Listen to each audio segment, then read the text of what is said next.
Hi అందరికీ నమస్తే. ఇవాల్టి కథ తల్లి రాణి అనన్య కథ. అనంతపుర సామ్రాజ్యంలో ఒక అద్భుతమైన వార్త వినిపించింది. రాణి అనన్య గర్భవతి అని తెలిసి రాజ్యమంతా పండగలా మారింది. కోట గుమ్మాలకు మామిడి తోరణాలు కట్టారు. వీధులన్నీ పూలతో అలంకరించారు. రాజు విక్రమ్ తన భార్య క్షేమం కోసం ప్రత్యేక ఏర్పాట్లు చేశాడు. రాణి ముఖంలో ఒక వింతైన వెలుగు కనిపిస్తుంది. ఆమె తన కడుపులోని బిడ్డ కోసం ఒక అందమైన ప్రపంచాన్ని నిర్మించుకోవాలని కలలు కంటూ ఉంటుంది. రోజులు గడిచే కొద్దీ రాణి అనన్య తన బిడ్డ కోసం కొన్ని ప్రత్యేకమైన బహుమతులను సిద్ధం చేయాలనుకుంది. కేవలం నగలు నాణ్యాలు మాత్రమే కాకుండా బిడ్డకు ఉపయోగపడే ప్రకృతి సంపదను ఇవ్వాలని ఆమె నిర్ణయించుకుంది. ఆమె కోట వెనుక ఉన్న ఖాళీ ప్రదేశంలో ఒక పెద్ద తోటను నిర్మించాలని అనుకుంది. అక్కడ ప్రతి మొక్క ఒక ఆశీర్వాదంలా ఉండాలని రాణి అనన్య కోరిక. రాణి తన ప్రధాన తోటమాలి పాలకను పిలిచింది. పాలక, నా బిడ్డ పుట్టేసరికి ఈ ప్రాంతం అంతా పండ్ల చెట్లతో పూల మొక్కలతో నిండిపోవాలి.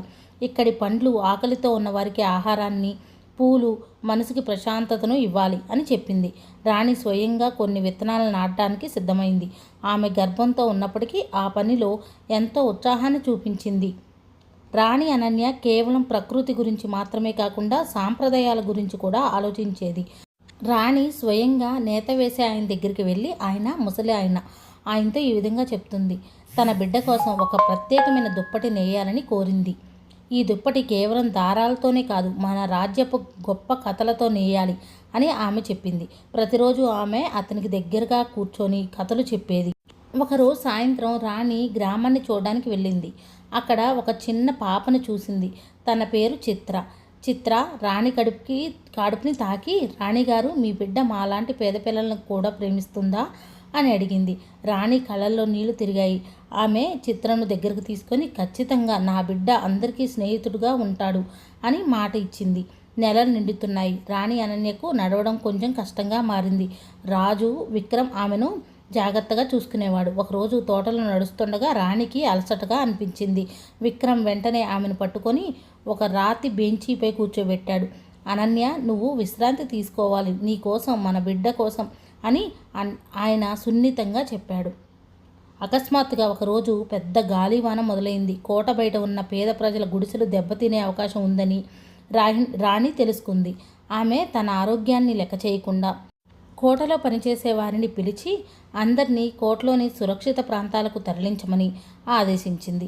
ఆమె స్వయంగా నిలబడి ఏర్పాట్లను చేయించింది. గాలివాన తగ్గుముఖం పట్టింది. ఆ మరుసటి రోజు ఆకాశంలో అద్భుతమైన ఇంద్రధనుసు వచ్చింది. రాణి తను నాటిన మొక్కల దగ్గరకు వెళ్ళింది. అవి ఇప్పుడు చిన్న చిన్న చిగులతో పచ్చగా కనిపిస్తున్నాయి.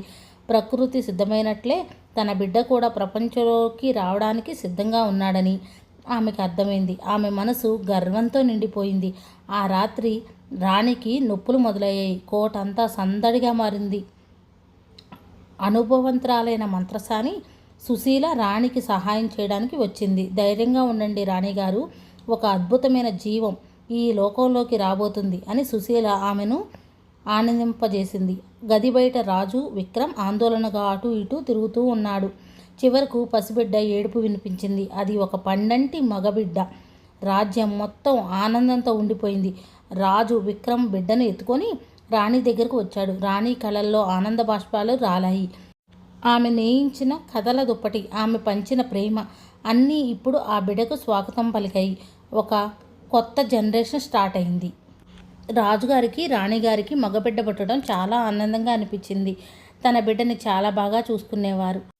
రాజుగారికి మగబిడ్డ పుట్టడం వల్ల రాజ్యమంతా కూడా చాలా ఆనందంగా మారింది. రాణి అనన్య తన బిడ్డని చాలా ప్రేమగా చూసుకునేది. రాణి అనన్య పేద ధనిక అని తేడా లేకుండా తన బిడ్డకి అందరి ప్రేమను పంచేది. రాజుగారు రాణిగారు తన బిడ్డని ఎంతో విలువలతో పెంచారు. ఇది ఇవాల్టి కథ. కథపై మీ అభిప్రాయాన్ని కామెంట్ రూపంలో తెలియజేయండి. మన ఛానల్ని ఫస్ట్ టైం చూస్తున్నట్టయితే సబ్స్క్రైబ్ చేసుకోండి. Thank you for watching. Bye అండి.